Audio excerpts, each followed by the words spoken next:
Angel. Della Portilla. See there, I can say it. And I've been practicing. And so let's start.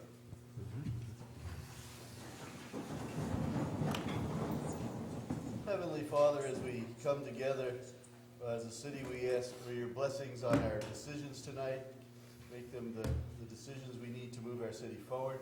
We ask a blessing on all of our staff for the job that they're doing. Special blessing this weekend as this past weekend we remember Martin Luther King, and just where our city has come and how far we have come with our diversity. Still a way to go, but we are much better than we've been in the past. And we appreciate everyone that's here. We ask a blessing on all. We ask a blessing on our staff, on our first responders. Keep them safe as they keep us safe. And especially we ask a blessing tonight, Lord, on our military, wherever they are in the world. Keep them safe and return them to us. We ask all of this in your name. Amen. Amen. I pledge allegiance to the flag of the United States of America and to the republic for which it stands, one nation, under God, indivisible, with liberty and justice for all.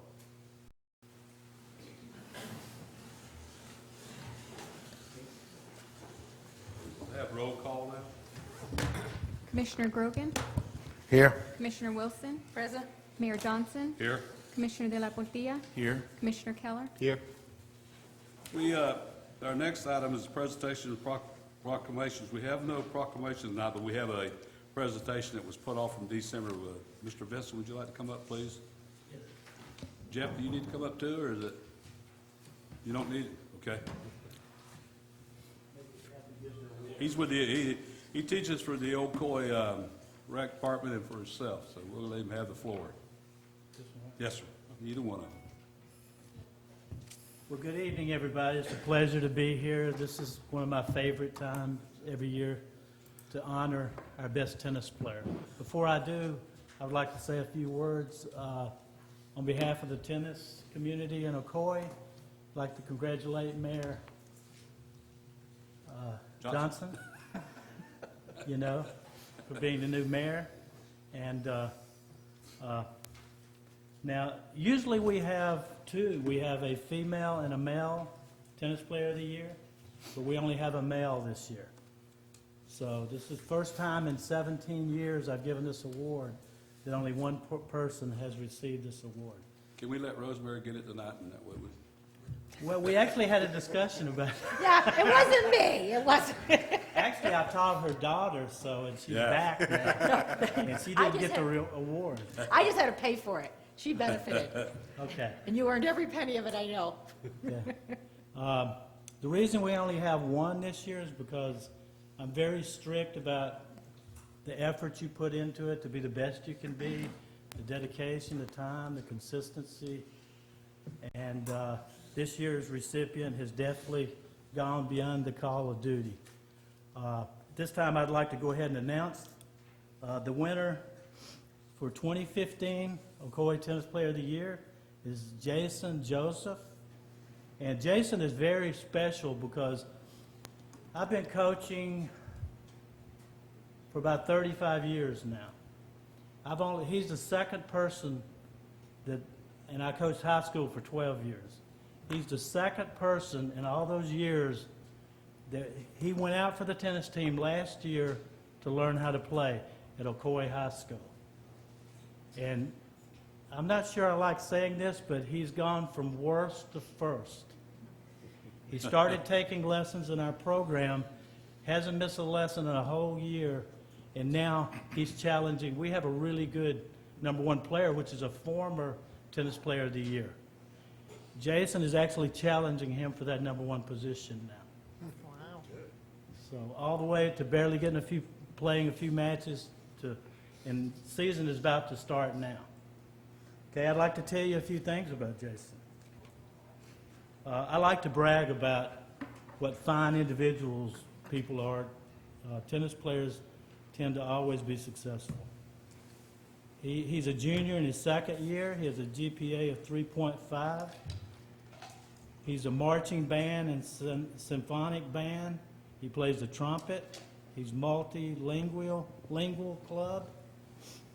He's a chess club ranked #1. Yearbook staff video editor. AP classes, language, composition, physics, psychology, and U.S. history. In church, he's a very active member in the Pathfinders, and they have a drum corps. Multi-sport athlete. In the past, he's played football, soccer, wrestling, and more recently, they have a Frisbee football team at Ocoee High School that he plays on. And he aspires to go to either UCF or USF. Okay, before I bring Jason up to receive his award, I'd like to recognize his parents. First of all, his father, Holden, is out of the country right now. He can't be with us, but at this time I'd like for Elizabeth, his mother, and Junie, his sister, to stand up.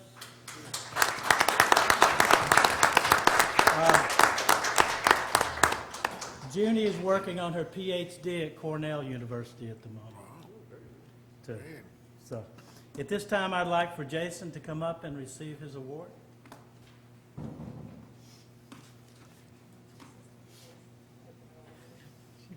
Okay, before I give you your award, I'm going to give you one of our honorary T-shirts that he hasn't gotten, even though he's worked so hard for a year. He's officially on the Ocoee tennis team. And that's our program, not the high school. So there's your T-shirt for you. And congratulations. Wow.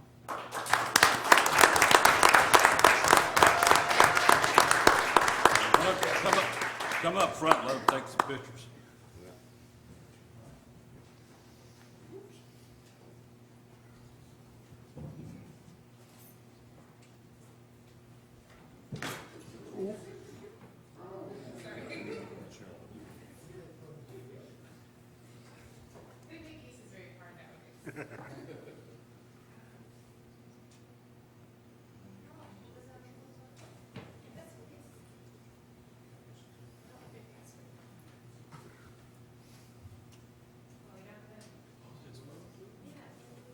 Can I get one too?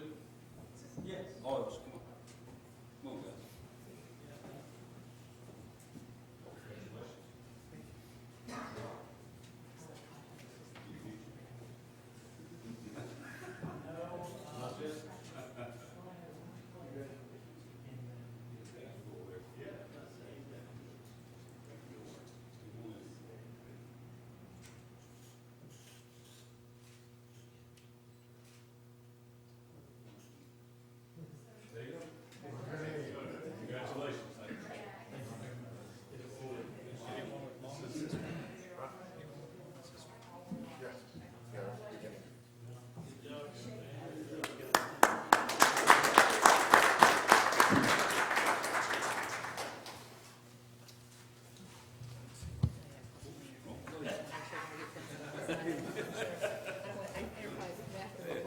I stayed at Motel 6 that night, I can tell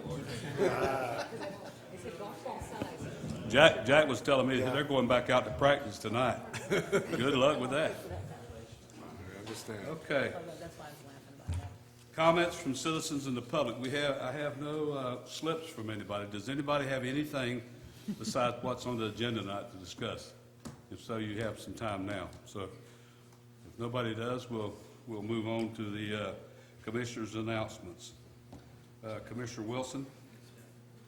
Oh, well, I'm sorry, I skipped staff reports. Rob? I have nothing there. There's no changes to the agenda this evening either. Okay. Commissioner Wilson? I have nothing at this time, thank you. Commissioner Rogan? Just one thing, I was going to bring it up at the end, but I don't know if we have to vote on this or consent. March 15th, we have a commission meeting, and that is also a very, very busy voting day. The mayoral election, our mayor's election, not District 1, but District 3. So from request from staff, who our clerk staff is, very much involved in the elections, is that we should probably put off that commission meeting that night. Second. Is there anything Okay, pressing? is that a motion? Is there anything pressing? In March? Did we find out, was there anything? Not that far I ahead, was we gonna don't say, know. yeah, we don't still know got it's all gonna of be that February far to go, ahead so yet. I don't know that we would. And we can, have Rob, anything. we can just make it so that there would be nothing. Yeah, we'll make sure there's nothing if that's, Yeah. if you want to go ahead and cancel the meeting. But if you're making that a motion, I'll do a I'll second. make that a motion. Motion made by Commissioner Grogan, seconded by Commissioner Keller. Any more discussion? I got a question. Is there a meeting, when's the meeting in March? Is it the first? Yeah, the first, so the 15th is the second meeting of that month. Okay. Any more So it'll be discussion? If not, April. let's vote. So the first may be your last meeting, except if it's a runoff, then you're with us longer. That's all I have right now. Is that right, Commissioner? Yeah, I do have an announcement. If you recall, at the last meeting, which was my first meeting, I brought up the question of the property on the corner of McGuire and Colonial, which is currently a vacant gas station. And on Thursday, this past Thursday, I participated in a meeting here at the city with Mr. Frank, Mr. Chadricks, and Mr. Rumer. The landowner came in and he met with us, and he has he's going to present to the city a plan to redevelop that corner. But more importantly, he's also, within the next couple of days, I would imagine, he's going to be pulling a demolition permit to demolish the existing gas station and clear that site, which is very encouraging. So it looks like, city staff will have more information to present, because there's I think, an intent by the landowner to acquire some more property, which is encumbered by the liens that were filed in 2007. So the developer has asked the city to work with him on potentially issuing a partial release of lien in advance for some payment to the city, which is going to be discussed in the future. But the encouraging thing to report is that it looks like the gas station will be demolished soon, and there potentially, which is even more important, is that the property is going to be developed, and there's a nice project that's going to go there. So that's what I have to report. Very good. If Craig or Michael or Frank, Rob want to add to that, I think you summed it up pretty well, Commissioner. We had a good meeting with the developer, and I think the delay in the project was due to the different property owners in trying to acquire that small strip that he needs. We did tell him we think we would be able to work with the partial release of lien and bring it forward to the commission fairly quickly. He was glad to see that, and I think that's going to move the project along at this point. So, very beneficial meeting. yeah, and one of the things, I did some additional research on that parcel. That parcel is only generating about $2,500 a year in ad valorem taxes for the city, and it's a very valuable corner. There's a lot of cars that drive by there every day.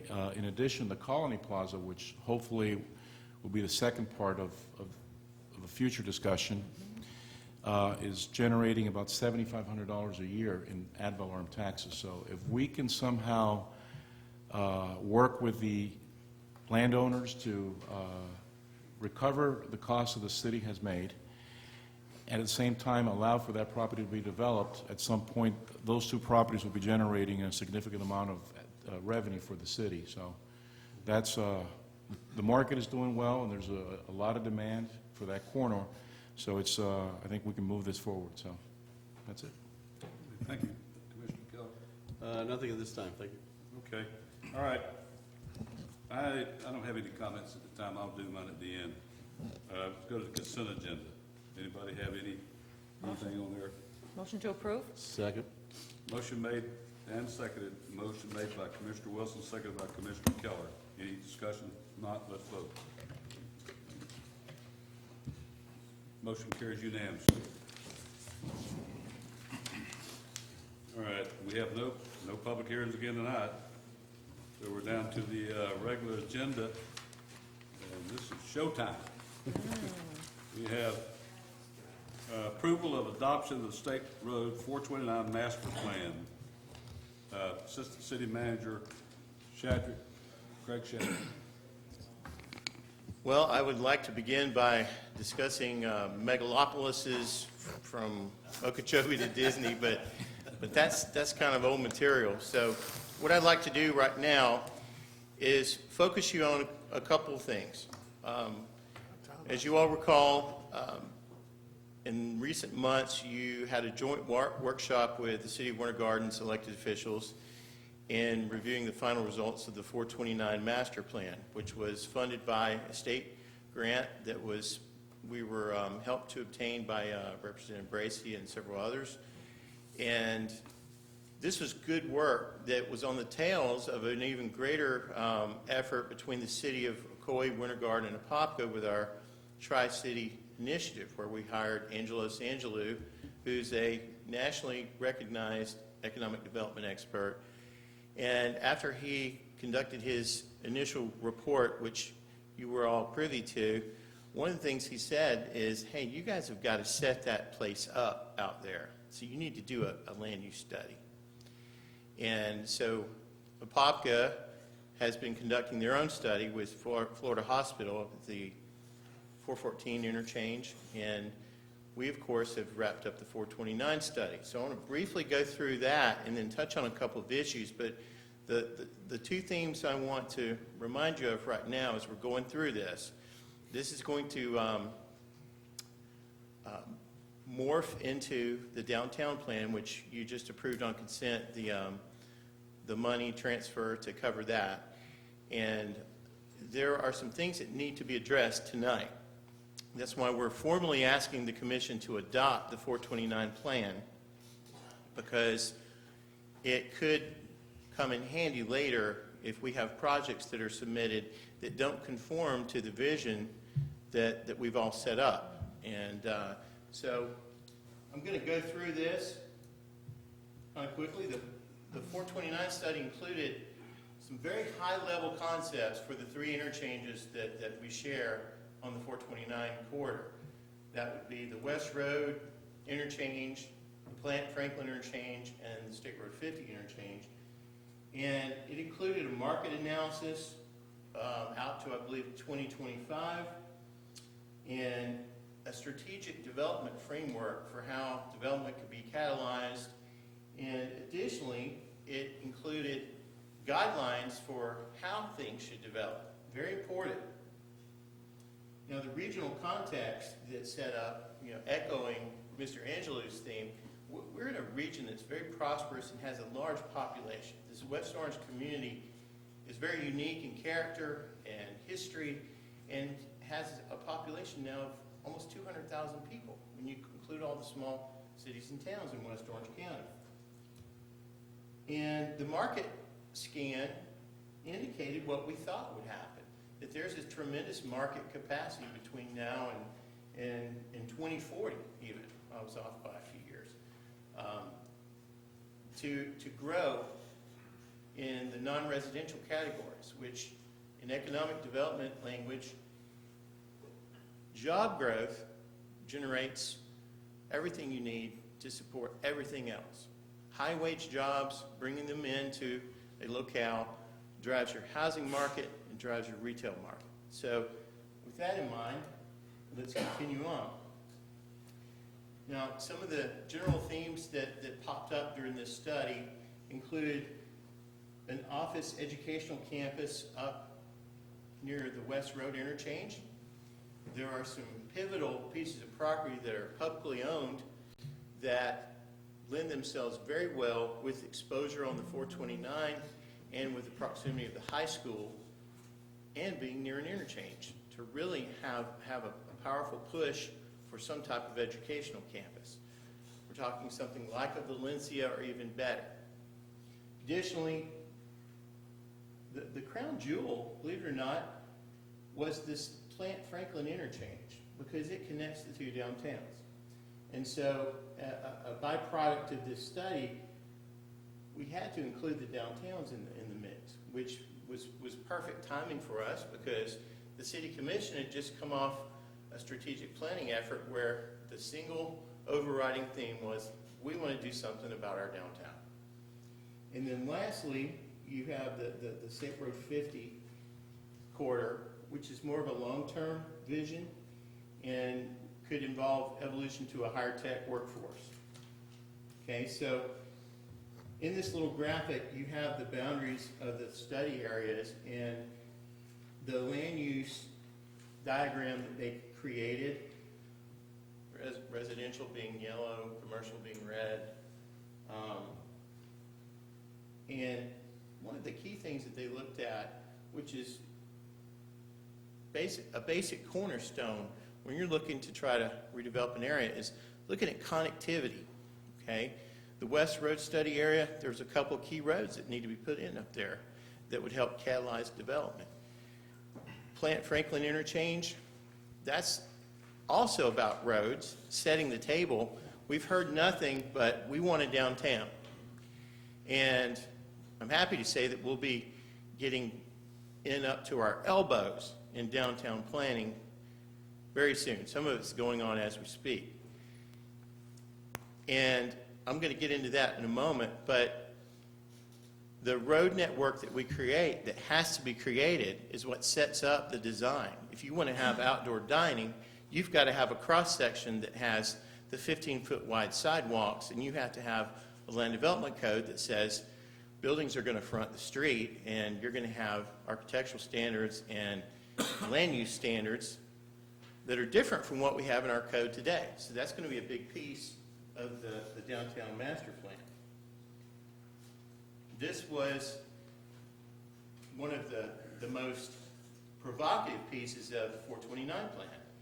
And mind you, the consulting group that did this is not just a little local firm that just does this for fun. These guys have done some very well-known projects, the Jacksonville Shipyards, Meisner Park, Boca Raton, Medical City at Lake Nona, and the plans that they put together get built. Very, very positive for us. And so one of the things that in the downtown portion of the 429 study, they said, hey, you've got so much opportunity here. If we can kind of form a primary network to frame it all, okay? This is McKee Street right here. This is Oakland Street. Oakland and Silver Star become very big players in this proposal because they help frame a block structure that can be created. And from a block structure, we can put the grid network in place and work with developers to build urban-type development. And what this does is a huge benefit to McKee also, because by making Oakland a downtown primary street, you're creating blocks that can go from street to street, much like you see in Winter Garden. So this makes very good sense. It's going to benefit, getting this going will benefit not only the adjacent properties, but properties well outside of it from an economic standpoint. Just as a frame of reference, here's the existing Oakland Avenue shot, and the city happens to have pretty good right-of-way holdings on Oakland, which makes it even more feasible. And this was the rendering from the plan. And that's certainly very doable with the continued efforts to push forward and get projects and get the infrastructure in place that we need. Franklin Silver Star, here's another view with SketchUp, using SketchUp, just adding buildings, showing the capacity that can go in there, and how it can develop over time. This is Silver Star, and this is Oakland looking back. And moving ahead, there's several things I want to point out. We need to be focused on advancing the Silver Star realignment. We need to have, patience, and we need to focus on placemaking out at the interchange. That's a very pivotal interchange. Winter Garden has definitely stepped up to partner with us in making this the next generation corporate business destination in Metro Orlando. And we want to do everything we can to keep pace with that. We also need to identify and prioritize specific public and private investments in downtown Ocoee with the community, which that's going to be a major part of the downtown master plan, which you guys just approved the funding for. What's going to be included in the downtown master plan, and I'm not going to go off the slide. There's three things that I want you to take away from that. One is there's a short-term approach where we got some things that we can do now, okay? So there's going to be this short-term push to get some infrastructure done. While that's going on, there's going to be a huge public involvement program as part of this. Because let me remind you, our land development code does not produce urban design. So we're going to have, I can't remember, I think it's 8 initial meetings all over town. We're going to have two-hour walking audits where we're going to ask everyone to meet at a place and we're going to walk around and talk. The consultant's going to talk and get feedback. This is going to be one of the more unique projects that many of you have seen in terms of the level of public involvement that will go into the design guidelines that will be incorporated into our land development code. That's very important, and it's something that by involving the community, there's always ideas that even a consultant's not going to think of. And so it's a wonderful opportunity to exchange ideas and for people to bring pictures of places they've been that they like, that we can somehow incorporate. So that's going to be a very big piece of it that'll start from day one. And then the third thing is the long-term project list, because as I remind you, you put money in the budget this year that was approved that could be used for debt service on up to $16 million.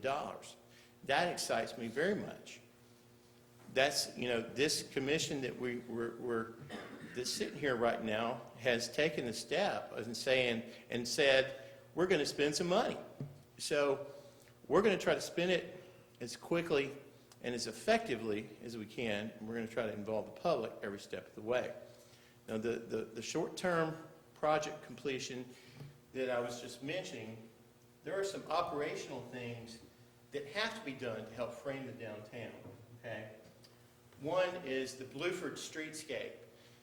Now, Blueford was not a focal point because so much of a deal was made in the study about Silver Star and Oakland. But Blueford's very important too. It forms a backbone connection with downtown and with the City Hall complex. So one project that we will have underway very soon would be a streetscape project on Blueford. The second thing is something that's probably familiar to most of you, and that's the Main Street extension from Blueford to McGuire. That provides a very big operational boost for the area just south of what we would refer to as the downtown area. We have most of that pretty far along as far as the upper level design, and that's a huge project.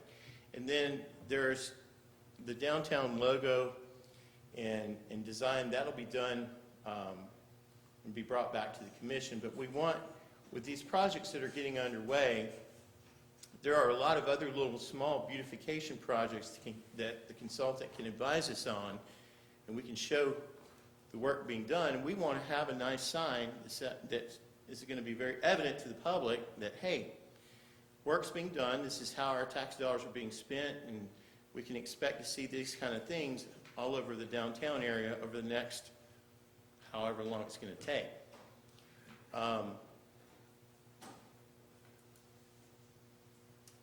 So that kind of sums up 429 plan through the Ocoee downtown plan. And I want to shift gears and come back to why I got up here to begin with. This is one of my favorite little cartoons. You've got a snake, a bird, and an elephant at the one-size-fits-all store, okay? And bringing us back to where we are, we have some issues that are common to growing places facing Winter Garden Ocoee. We're on the tail end of a really good regional plan in the 429 plan. And there's a lot of land uses out there that have a whole number of uses that can be associated with them. And our land development codes, respectively, do not deal with the design necessarily that implements this vision. So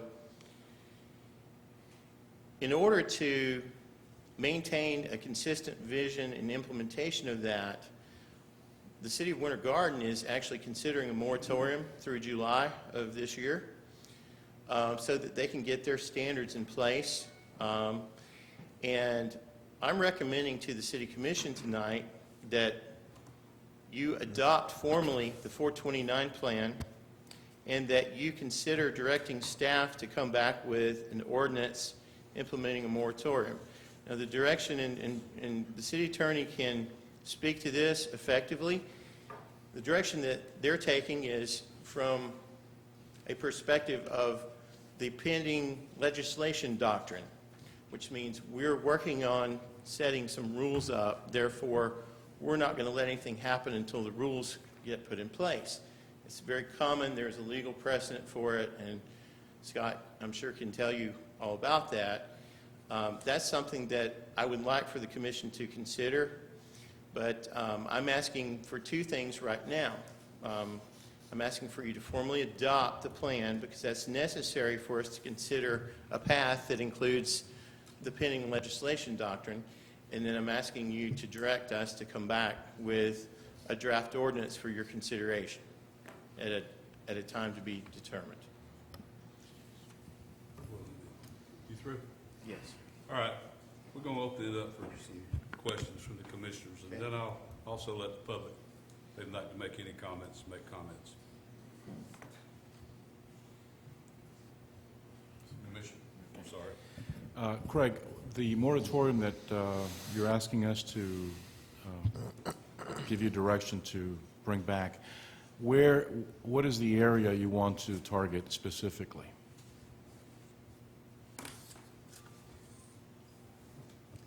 Okay, my recommendation as staff would be that we continue where Winter Gardens leaves off and make that the West Franklin Street corridor, East Plant Street corridor, and include the properties directly adjacent to the 429 that are not covered by some other type of agreement. But how long is this moratorium for, and what specifically are you It's for a wanting few to- months. Okay. And the specific purpose is for Yeah. us to be able to adopt some guidelines into the land development code that would help us better regulate the design and type of uses and locations and so on. In other words, within, say, light industrial, you can have light industrial that looks like professional office, which is what we'd prefer to see, which is going to attract higher-end jobs. Or you can take something and create like a very low-end manufacturing operation. Now, I have to be very careful from a legal standpoint discussing allowed uses that are entitled by right to someone. So if somebody did want to come in with a use that is allowed but is not necessarily a desired use, we would at least recommend that if it's going across the street from an office building that's being built on the Winter Gardens side of East Crown, that it be made to look compatible with that. That's kind of what this interim period, while this moratorium would be in place, the whole purpose of that would be for us to get some standards in place that could help ensure compatibility of adjacent uses and compatibility via visual design, site placement, parking, landscape, et cetera. How long is Winter Gardens moratorium? It's July, I believe it's July in there. 31st, 16. Right, July. So it's a few months. When did it go into effect? They have not adopted it Should be yet. right It's here. under consideration Oh. currently. Okay. I think we should probably, I would think that we should coincide with their dates. I believe it's on the agenda for their next city commission meeting. Now, the one question I would ask, especially for that planned Franklin Street area, are we looking at a joint staff get-together to plan what the changes to the planning ordinances will be for that area, or are we both looking at these separately? Yes and yes.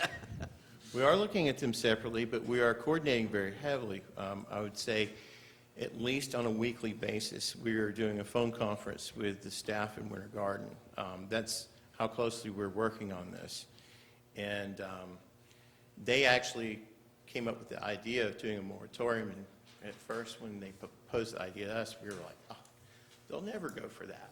But you know what? We've grown up enough to where we've got to consider some hard tools like moratoria, especially for a few months, to be able to secure the area, because it's one of our best opportunities to bring in the employment base that can really set the city up into the long future, long term. APOPCA, in 2014, APOPCA adopted a moratorium, but it was in the area that was surrounding the new hospital. Some landowners got together and they hired Little John Engineering to conduct a study, and they created what's called a small area study, and that area that they were studying, they put a moratorium so they can put the codes in place and all that. And it was for 6 months. They just didn't want, they wanted to have, they wanted to do the same thing. They want to attract certain type of development, and they wanted to call a timeout while they were updating their code, so. Very familiar with that, and that's exactly what I'm asking for. Except this is not really a small area study per se. This is more of we want to take the study and translate it into some land development code standards. So we're actually further along than they were when they started that effort. But I'm very familiar with that, and that's exactly what we're asking for direction from the commission to do. And if you do direct us to come back with a prepared ordinance, then it is prudent that you also, by motion, adopt the 429 plan. Right, we'll do that first. Thank you. That was really my only question. I like the idea if we do put the moratorium in place, because I think, and I definitely think, especially for the area right where we come together, we need to be working with their staff so that that area we have the same planning, so that, like you said, you don't have manufacturing on one side and high-end offices on the other, and all of a sudden, you're knocking down somebody's prices, because what's going to happen is, well, gee, for example, let's say Winter Garden puts a low-end manufacturing on that side, and we want to put high-end, well, now nobody's going to want to be in our high-end. So we definitely want to work closely with them to get that established right where the borders are. So yes, I think would be very helpful. I got another question. Back to the plan, the downtown plan. Has there been any discussion with your planner to look at possibly extending the trail or creating a spur off the West Orange Trail that'll come through downtown? Yes, and let me go back to there is a trail Okay. right there on Oakland, and in the rendering. And let me tell you a little bit about what we're doing. We're going after some state funding for that also, because the commission, we believe, is getting ready to spend a tremendous amount of money investing in downtown infrastructure. We feel like we can leverage that effort to hopefully get some Office of Greenways and Trails dollars appropriated this year that can help build that segment of trail. And for the sake of time, I don't want to get too far into it. There's a tremendous chain reaction of projects, and I think we're going to have the consultant come back and kind of just lay the entire chain out for everyone. But we've got 429 Downtown Master Plan. We have the Water and Sewer Master Plan being implemented in conjunction with this. You're going to see a lot of roads torn up and a lot of signs up very soon. They're starting now. You can see them starting now, but with the level of investment that you've taken in the city, it's time, finally, for us to start turning some dirt. So it's a very exciting time. And just to piggyback on that, last year, we actually got that in the state budget. It passed the state legislature. However, the governor Withheld the money. yeah, the governor vetoed that. We're going to be back up there. We're going to try again. Yeah, we're back up there February second and third for legislative action days.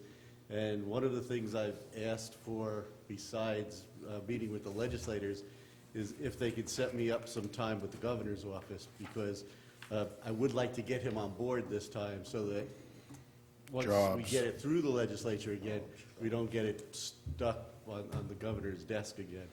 So, yeah, that is one of our plans to do. It was in the plan last year, and we almost got it there. Hopefully this year we'll complete it. All right. Thank you. Commissioner Grogan? I think Andrew, you came along a little late, so all of this, there's a lot we already know because we've been through many, many meetings. A lot of this we haven't have brought out to the public yet. Like what you have seen, we've probably seen this many months ago, but until things happen, there's a lot of reasons why we don't want to, have the chicken before the egg, I guess you'd say. This is running exactly right in line to everything we want to do, working with Winter Garden. I don't think it's any surprise to any one of us sitting here about what's going on. And I believe we're moving faster than what I thought, which I'm extremely thrilled about. And I'd like to make that motion to adopt the 429 study and to move along and ask staff to come back with an ordinance. Would you add that? I'm just going to add something that I think that this is, our residents have asked for this for so long, and it's finally time, it's pleasant for us to be able to put our stamp on it of approval. Yeah. Because it's, as we travel around, especially when you're on Silver Star Road in the afternoon, when that connection takes place, the bottleneck that we have between Ocoee, Apopka Road and Franklin and Silver Star is a mess, and the folks who are trying to get to the 429, it's sometimes impossible. And I believe that's going to be one of the first steps we're taking, am I correct? We're pushing hard and heavy. On that? That's what Because FDOT. that is, I think, going to open up our lines, it will open up our lines to Winter Garden. And, again, our residents been asking for it. It's a hard issue for us at times to spend money, because we always get, at budget time, get told not to spend money. We want everything, but we don't want to spend the money on it. And I think I'm very pleased that now we are going to spend the money on it, and we're going to see some results. So I'm in favor of that, and John, you need to, if you don't mind, adding to your motion about the moratorium. I did, to did. ask them to bring back Before I the go to the ordinance. motion, we'll finish the discussions first. Yeah, I'm done, thank you. We'll go back. Excuse me, since I'm new, I got a lot of questions. One final question. Are there any projects within this proposed moratorium area that are pending, that any landowner has come through with a potential application before the moratorium is filed? Mike's going to, well, okay, I know there have been pre-application meetings, but I don't believe we've had any official submittals. We did discuss that before getting Okay. up here.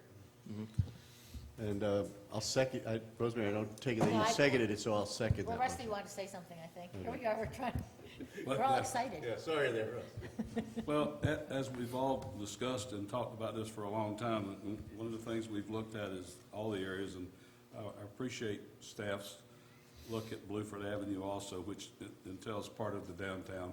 It's our feeder into downtown from Highway 50, so it's a big, important part of what we do. So I think that's something that's very important through our whole design. Like I said, back when we had the discussions for the strategic plan, after all the discussions for that time came to this.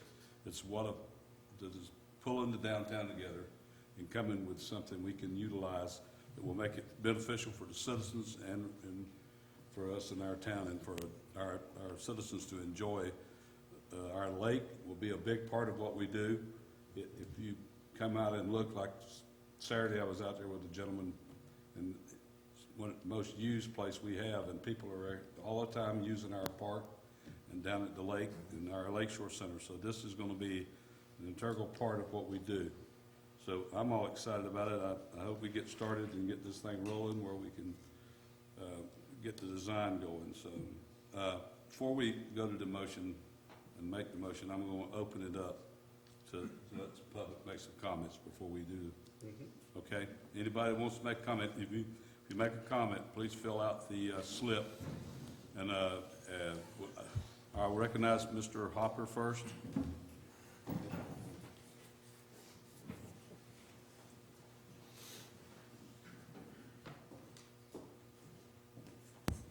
Mike Hopper, 240 East Silver Star Road, Ocoee. Commissioners, Mayor, you know, Mayor, it wasn't too long ago, I heard you say something about, I like for this commission and the mayor to work together as a team.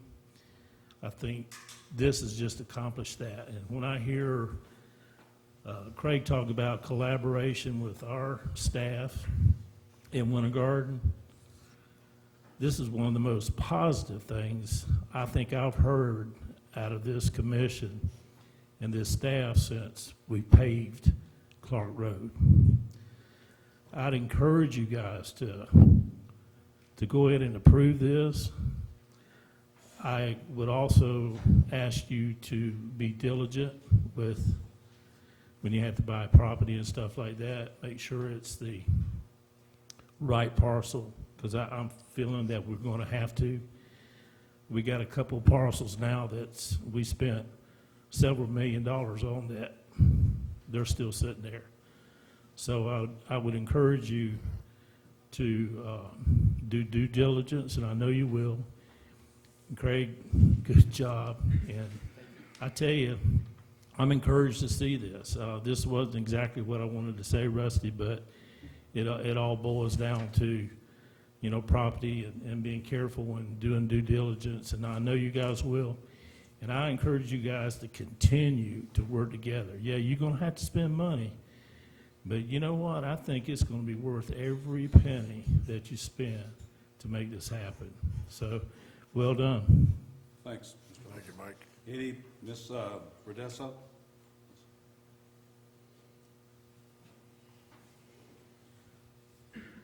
Hello, my name's Aleda Verdasco, 1711 Sparkling Water Circle in Ocoee. First, I'd like to say that I'm very proud of how far we've come, and I know these are projects that have been in the works for a very long time, but I have to say that I've seen a huge change over the past few months as far as our commission and as far as moving forward.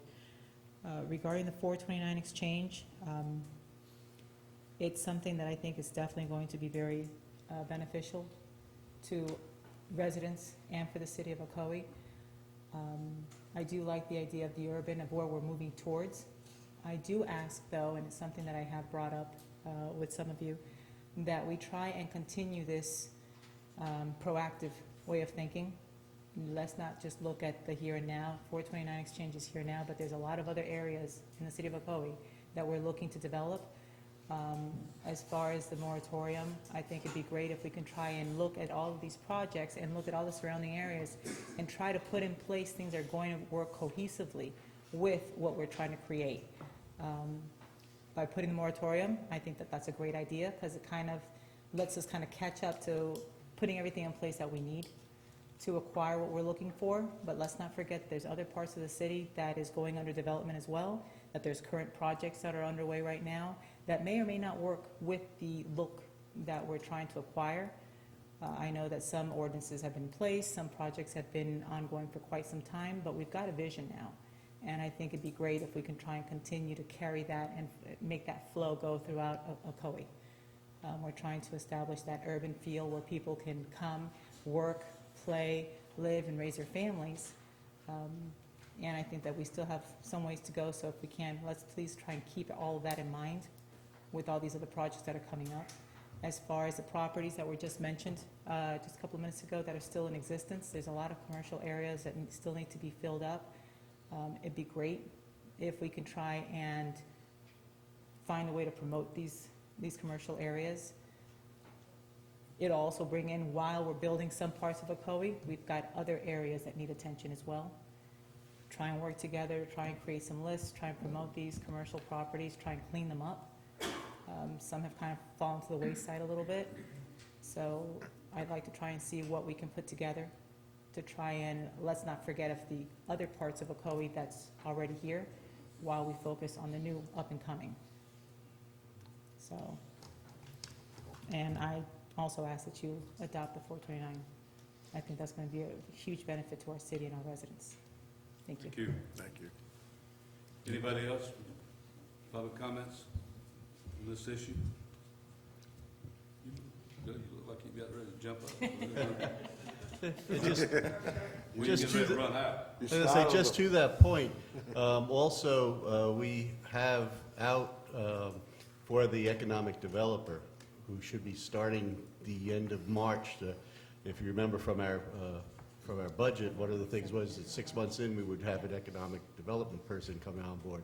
And so that will also help in all of Ocoee being developed and having someone help push all of those other locations as well as the 429. So we are looking to continue that so that it's all of Ocoee that's being looked at.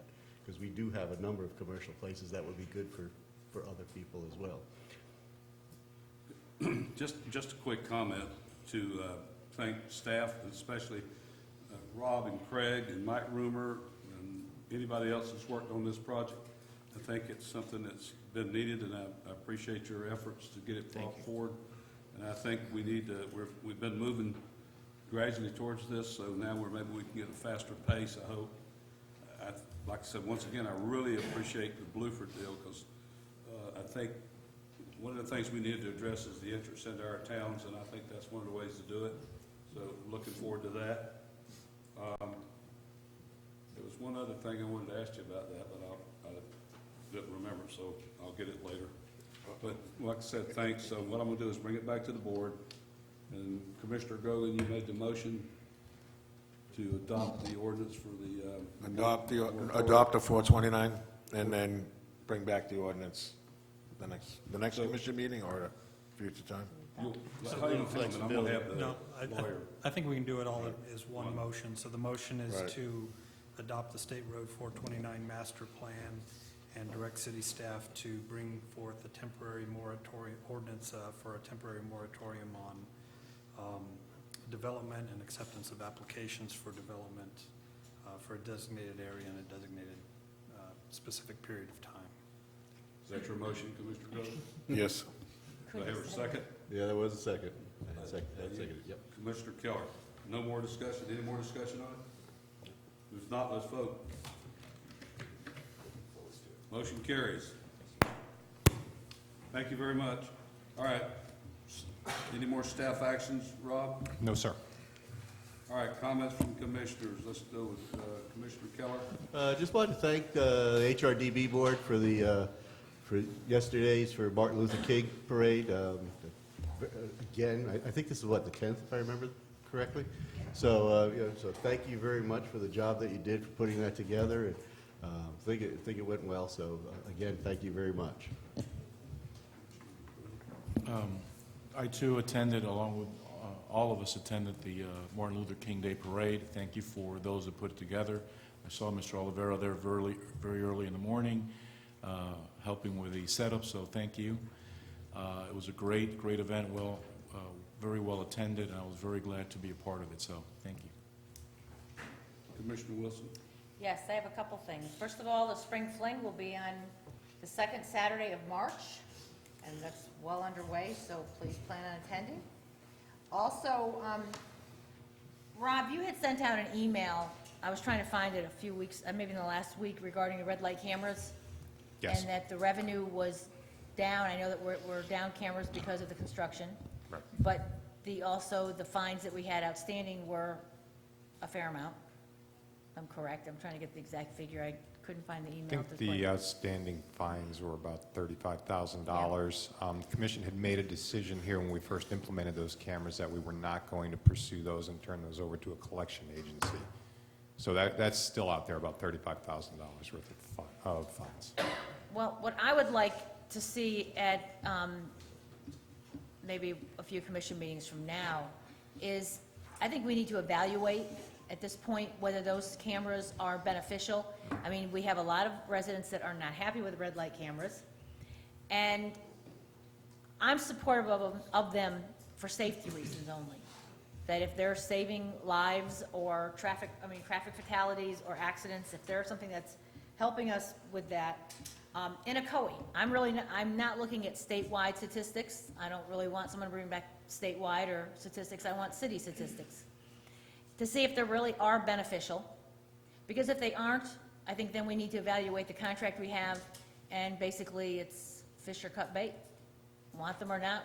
If it's a time to do something before Highway 50 is finished and cameras go up, I would like to see some statistics and see Yeah. get all the information again. Because when we put those in, I can't exactly tell you what the contract says at this point, but it's time to review it and see if we want to continue with it, I believe. Right, and part of the reason that I had sent that email out was we will have to do some type of evaluation. December of this year is the end of our contract. We were successful in negotiating with ATS. The cameras that were taken out of service on State Road 50, we're not paying for those. There's been a slight decrease, which happens each year as people understand the cameras are there. There's not as many violations, but we will have to look at that and decide if we want to enter into another 2 or 3 year contract with ATS. We can get that information for you, bring it back, and perhaps you can look at that and determine whether the program's still doing what you intended it to do in the beginning. But there will have to be a decision made before the end of the year whether you want to continue with the program, modify the program, or stop it. There is before the State Road 50 cameras were taken out, I think there was a revenue component of $600,000 to $800,000 a year. So, there's a good revenue portion to the budget that would be affected also. But, if that's something that the commission wanted to do, is discontinue the program, to alter it, to add cameras, take cameras away, we'll have to do a full evaluation of that before the end of December. Okay, I would like to see that. Okay. Okay. Mr. Rogan, are you through, Commissioner Wilson? Just one thing. Did you want that email? I haven't asked Jeff. Is Jeff still here or is he gone? I can send him an email. Oh, Jeff is. He's right in the back. To get my glasses checked? Can I ask you the status? And I don't like bringing directors up during this. I kind of like to do it on emails, but I had a note here. Pickleball. How are we on pickleball? We're working on it. We had some difficulty locating a company that would sell us a smaller amount of paint that we needed to do the striping. And we were able to find that. We did get the paint ordered. There was some difficulty getting the paint here because of the storms up north in December. But we do have the paint, and now all we have to do is find the window between the cold fronts that are coming through with the rain and the cold weather so that we can get the lines down, but we'll get them down as quickly as we can. My winter residents are waiting. Yes, it's something that I would like to get done. Thank you. As I say, I apologize for bringing you up. I could have sent you an email, but forgot. Thank you. Pickle lines. Pickleball. Oh, pickleball. Google it. That's okay. You might like to start playing pickleball. I've got enough going on in my life right now. There's always room for one. And please, anybody, when you leave in the parking lot, please watch out for that little red car out there. Would you? Do not damage it, don't touch it, don't go near it. I won't pay the insurance on it. Assistant Director Doug Gaines, please. Can you give us a little info going on about our ordinances? Collections. You might Uh-oh. have to just talk. Hit the wrong button. Somebody just hit the light switch? Which your hasn't gone to sleep. The what? This hasn't gone to sleep with the dot cam. Doc Cam.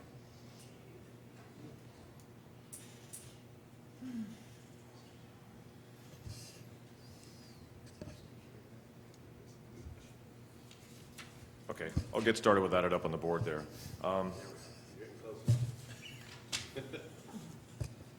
Again, for the record, Doug Gaines, Assistant Director of Support Services. So as you had us put together this program back in October 1st, we started the Lien Reduction Amnesty Program. So on October 1st, we had 240 total liens, and that included residential and commercial. We wound up sending 79 amnesty letters. That was residential only. We didn't include commercial. And some of those properties had numerous liens. Some of them have upwards of 8 to 10 individual liens. And then those with abatement liens did not receive the letters, as they cannot be reduced. Those are the special assessment liens. So 4 of the properties paid off their liens after receiving the reduction amnesty amount. They received their letter, and those totaled $16,267. And as we expected, we scared a lot of homeowners, but they got their letter and they called us in a panic because they did not know that they had any liens on their property. They purchased the properties and the title insurance company or somebody let the paperwork slip. So we asked them to contact their title companies, and in one case, the title company actually admitted to the mistake and paid us the $5,000.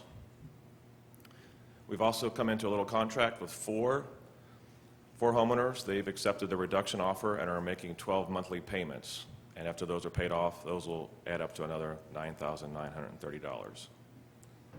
We've had the program actually ended at the end of December. We've had a couple more trickle in that we accepted, and they were pretty happy about that. Now, we've spoke a little bit earlier, so I'm kind of setting all this up.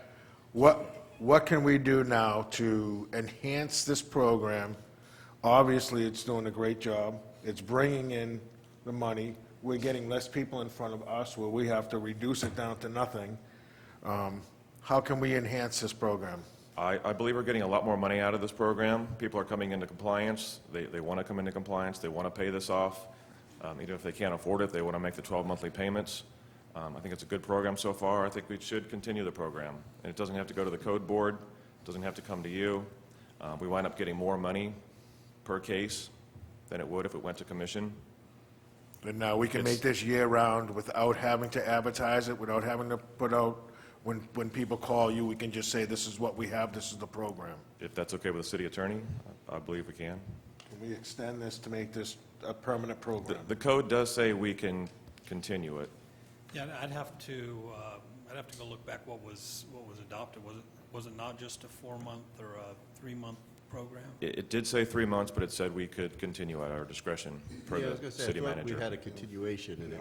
Yes. Yeah, I think the difference, I talked to And Commissioner. we can look Grogan into that, also. too. I mean, I don't think, we don't really necessarily have to make a decision right now, but just Yeah, so, it's- I wanted to bring it out in public to let everybody know what's going on, so that's something for maybe to bring back, or for us to, We can discuss it with adopt the city attorney. It seems like it's working at this point. It may make sense to continue it on instead of, I think we called it an amnesty program before. We could just Right, get continue rid it of on it. as a lien reduction. And if someone makes the request to come before the city commission for a lien reduction, we could direct them to that program first, and we would have that paperwork. And if they decide not to do that, and they still want to come before the city commission, our recommendation at that point would be to go with the lien Go into the reduction program. program amount and just direct some of those cases to this program instead of you all having to hear that up here. I think that was the intent, that you all had enacted this program in the first place, and it seems like, probably per case, it's probably significantly more than what we were getting in the past. So we can bring that back if that's something you'd like us to do. and not just the more, I mean, the people are starting to find out about this, figure it all out, and they're not going to let their property be dilapidated for such a long period of time, where the neighbors, all of us have to be the house next door. And I think this will help clean up a lot of the houses out there pretty quick. People like this because they can pay it off quicker, too. I mean, they can do it overnight. We can come up with the numbers with the program. Right. They can pay it the next day, And rather then than a be it month on and a a half payment process, program. going to the code board and to commission. So if I don't know what the commission wants to do now, or what we can do now, I guess.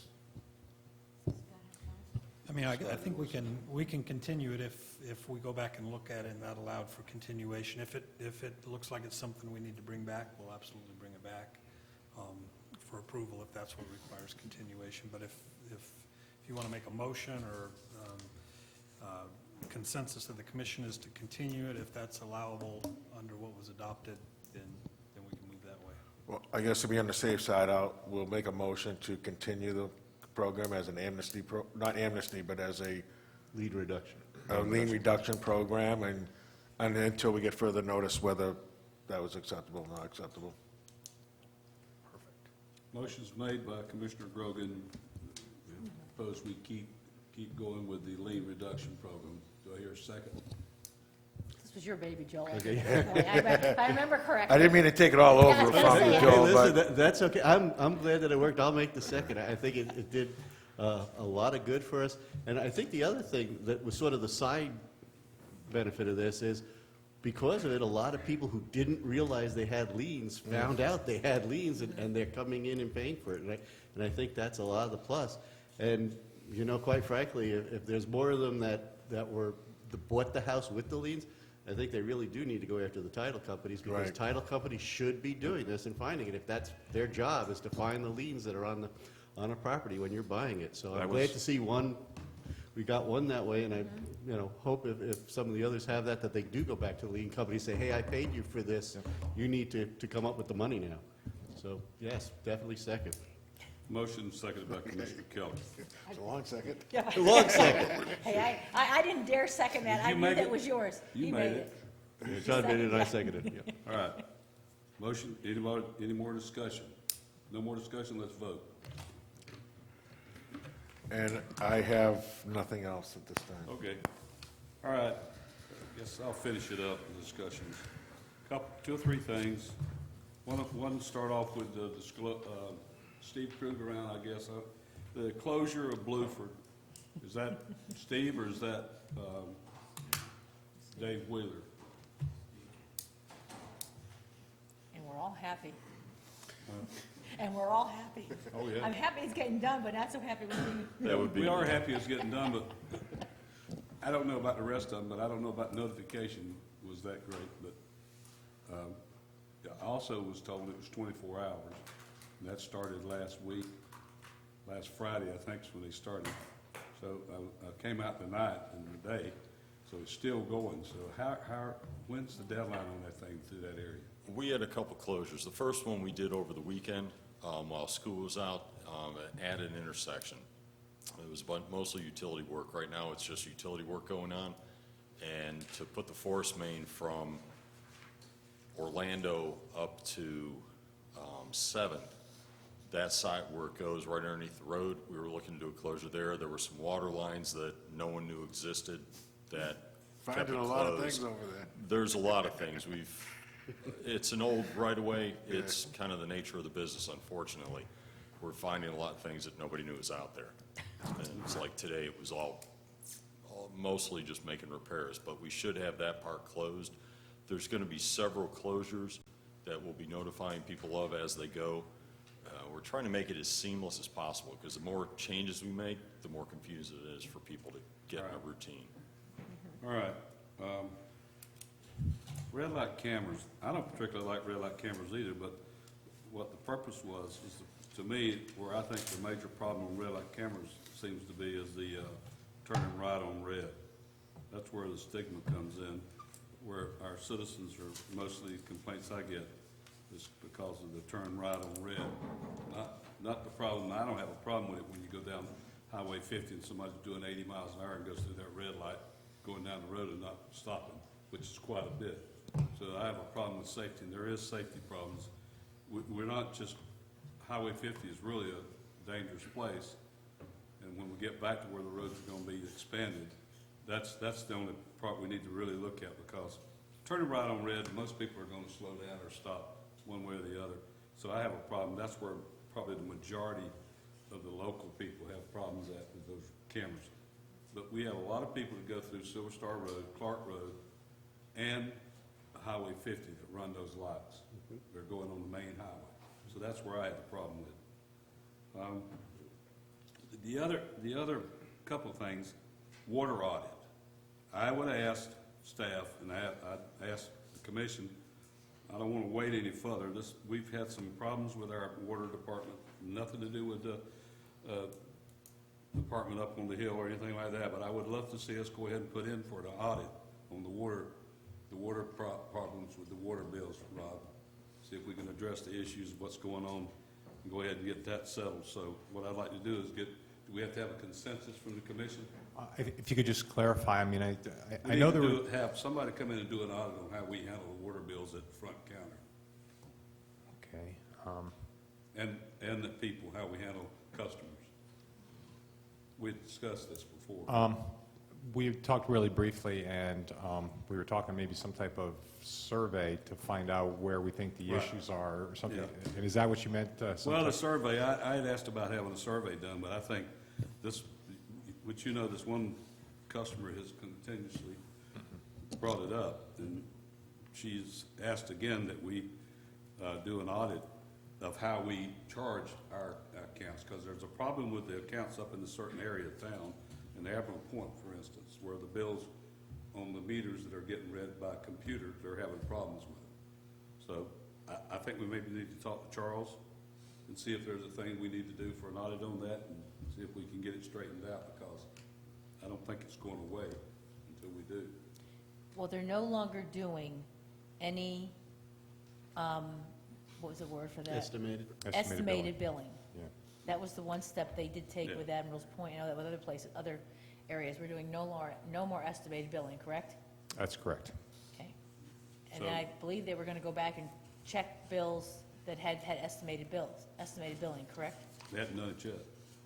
They have done some. I'm not sure the status on that. I know there were some issues, and when the problem was identified, we put an end to that. And actually, if something comes in showing it was an estimated bill right now, we check every one, and why is it estimated? When we say we do no estimated billing, I'm sure there's probably a couple of reasons that we might, a couple of them each month. There's no way to get to a meter. We can't read the meter. We have to come back a couple of days and fix it. But if there is an estimated read, then someone will be visiting that meter to find out what the issue is. I don't know that it'll hold up the bill. The ones that are on the computer system, when they came back estimated read, we knew there was something wrong, so we made sure we either queried the computer again, or we sent someone out to get that same day. So probably 99% of those that are gone right now, the estimated billing from the Aquahawk and those types of issues. It was a software issue that's been taken care of. Whether there were some charges that, which put somebody in a different tier, I think, there might be a few out there that were charged a couple of dollars extra. I don't know. I don't know if anybody's forensically going back for the last couple of months to see if this one account paid, $2 extra on that month or something like that. So I don't know the answer to that. I don't know that we have anybody doing that. I do know we address the problem as it stands right now, so the billing would be a lot more accurate in the future. Well, I don't think it's $2. I think there's some problems there that we had with that. And like I said, this one customer is not going to go away, so we need to address the issue. So I do think also that the survey should be done. We can wait a little while on that, but I think the survey needs to be done because it's not the process. There's some problems with customers, and I got a couple of emails and I know some of the other ones should have got them too. There's some citizens that sent emails pertaining to the way that they're handled at the front desk, and we need to address those issues. Because customers need to be treated just like, in the right way. Yeah, I was just trying to find out if we were talking some type of forensic audit or some type of operational type audit, or I know we talked about this survey. There's a couple of different things we can do to improve customer service or Right. improve the accuracy of billing. Okay, the other issue, and we discussed this back a couple of months ago, charter study. So getting the committee together, we need to pick the committee and go ahead and get the charter study started. So what do we want to do at the next meeting, come up with the names to put on the charter review? I was hoping we'd wait until after March, because depending on who will be elected in District 3, they will have the opportunity to appoint their own person. I think it just works out to be a better situation when, as the elections are over, that we hire someone and we discuss with that person who we hire how the best direction to take with a charter review. I know I brought this up months ago, that I wanted to see this done, but I would prefer, it would be my opinion, to wait at that point, because if Angel appointed someone and the new person comes in, would prefer to appoint their own. I think we have to be fair to them, and we have a 2-year period of time before next election. Well, So it'd be my opinion to wait. I think that we've discussed it back months ago about doing this, and it just keeps getting put off. And we need to get it done before anywhere near another election. Not whether March election or not, but I think it would be something beneficial, because I think just picking the company, if we do nothing more than pick a company, we can still, whether Angel's here or not, we can still pick a company, and that way we can have that part done. I got a question. Scott, when was the last time that the charter was reviewed for the city? It was 2007. 2007. Now, when you say pick a company, Well, when we first talked about this, we actually had, I guess, a facilitator, someone who would lead the group, the charter review group, and the estimates we're getting are about $5,000 to $6,000. So that would be a question, how the commission wanted to go ahead and select that person or facilitator or consultant. At that point, I don't know that it would make sense to do an RFP. I don't know if too many companies would respond to an RFP for a $5,000 job, because we're pretty sure that's about what the going rate is. So if, we need some direction from the commission on how you want to go about selecting one person. We did have one estimate come in when Commissioner Wilson brought up the issue. We did reach out, and we did get one estimate of $5,000. Now, whether you wanted to go with that person and schedule the first meeting after March, a month after March, 2 months after March, where you could all go, and whoever's in the individual seats can, at that point, appoint someone, I think we could do that also. But I don't know if you all had someone in mind, or the one person that we did talk about and we did get an estimate from. This, wasn't it the lady from UCF? She is Marilyn Crotty, who Yeah. is, she's our director with the Tri-County League of Cities, and she's also our, she's with the UCF. John Daly School, Yes, the John Daly School at UCF. I'm She still going. did Winter Garden, she was the one that was a facilitator on the Winter Garden Charter. And Angel, just to bring up to speed, what happened with this last election, That was that's what brought it up. that's what brought it up, because it ended up costing the city about $50,000 for the election and the runoff. I mean, the first and the runoff. And if our charter had been updated, and I think using in a professional manner, we might not have run into that $50,000 ticket price. And so I think it's time, in the past, the last charters we've had, we've kind of been our own, we've had someone from the city be the facilitator. And I think it's time for us to have a professional person come in, so that we do not run into this $50,000 ticket that we could have used for something else. We had Tallahassee do it one time. As you well, I know that the last 2 times that one I was here and one I think I was involved in, that it was, I think it would benefit us to have someone come in and do a professional job, and not us or anyone come do it. I believe they, Originally. don't they, I believe they do it for nothing, don't they? No, it's about They a help us, $5,000 is it? charge, yeah. I think that's what Winter Garden paid Marilyn Crotty. So I think maybe the staff can research Marilyn Crotty and see if that's it, and see if it's okay with everybody. At the next meeting, we discuss it, maybe we go ahead and do that process, and then we can, it'll be time for the election to be there, so we can get ready for it, and have that. Yeah, if that's what you want, we could certainly bring that back and have the first sessions well after the election. So, Commissioner Wilson, your concern would be addressed, and it would be the individual seats and the mayor appointing someone. And again, this person who comes in may have a different idea of how to select individuals for the charter review. That could They be. may give us some insight as to how best choose the individual. And again, we want a lot of citizen input on that. That's very important. We've had charter review in the past, and 2 or 3 people are sitting out here in charter review. It is basically the Bible of the city. So how we do things. So we really need the citizen input. Well, I think everything we do needs to have citizen input. I mean, that's one of the best things about it. And we don't have it all, but we should. The other thing is, I brought up before, after I got elected, about having that group, the city citizens on a group. Did you come up with an answer for me yet? Citizens Advisory Group? Right. Just for the mayor's citizen advisory group.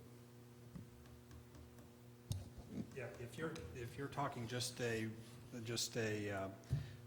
group of citizens that make a recommendation to the city commission, then you're free to, if you want to do it on your own, or you asking whether it needs to be done. Can I do it on my own? You can, I think any commissioner could appoint a body to make a recommendation to the city commission. I want every commissioner to do that, too.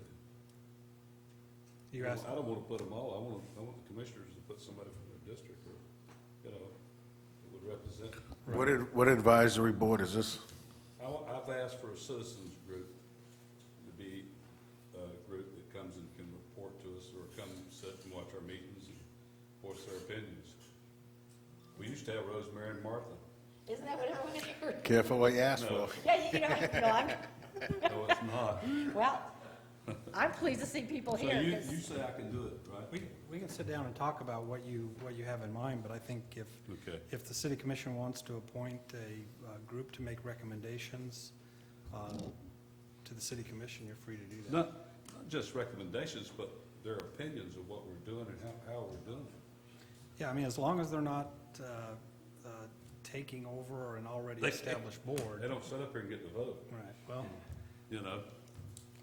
That's the Do you want like, I'm just gonna ask, I'm getting confused, but are you looking to create another advisory board within the city, or are you looking It just can to be have either town hall way. meetings? If it has to be done through the city, I'll do it through the city.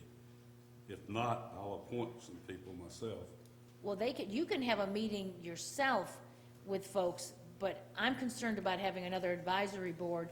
We have trouble filling the advisory boards that we have at That'd be times. my responsibility, Well, then, you know? that might be a little difficult, Scott, if it's just the mayor's Yeah. advisory board, I mean, if I guess if you're looking for an advisory board to the entire city commission, proposing different things, and as long as that doesn't conflict with an existing board, then I think that's appropriate for the entire Right. city commission to appoint Right. people to that. If you're looking for your own kind of personal advisory board to No. highlight things going on in the city to you, then you're No, no, welcome no. to form that on your No, own. I want it to be where they are participating in what we do with the city and can make opinions and try to get more participation out of citizens in the commission. But there's citizens that ask for it, so they want to come and speak up to it, they will. I was gonna say, I get plenty of calls and plenty of emails, Yes. so. We all get I thought those. that was enough. We all get those, Yeah. but I'll work on it. I'll talk with you at the legal part of it. All right, anybody else have anything else? Comments for the good of the order? If not, we're adjourned. We announced we're building a downtown. This is history.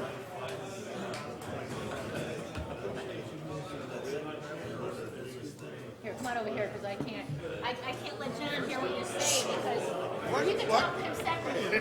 That's